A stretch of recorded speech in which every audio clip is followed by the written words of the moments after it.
మోటమర్రిలో అన్నం పెట్టే అన్నదాత ఎదురుచూపులు. ఓ రైతు తన పొలంలో ఆరుగాలం కష్టించి పంటను పండిస్తే ప్రభుత్వం తరపు నుండి తేమ శాతం చూసి కొనవలసిన అధికారులు పట్టించుకోకుండా రైతుల పట్ల నిర్లక్ష్యంగా వ్యవహరించడంతో మోటమర్రి గ్రామ రైతులు పండించిన పంటను ఏం చేయాలో అర్థం కాక కొంతమంది రైతులు ఇళ్లల్లో, మరికొంతమంది పొలాలలో, మరికొంతమంది సహకార సంఘం కార్యాలయ ఆవరణలో వరి ధాన్యాన్ని ఆరపోసుకుని బోరున విలపిస్తున్నారు.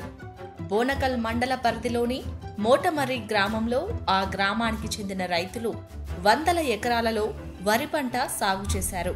ఇప్పుడు వరి ధాన్యానికి సరిపడా తేమ శాతం ఉన్నా సంబంధిత అధికారులు పట్టించుకోకుండా రైతులతో నిర్లక్ష్యంగా మాట్లాడుతున్నారని, కనీసం రైతులకు ధాన్యం నింపుకోవడానికి బస్తాలు సైతం ఇవ్వడం లేదని, వర్షం వస్తే మా పరిస్థితి ఏంటని మోటమర్రి రైతులు ఆవేదన వ్యక్తం చేస్తున్నారు.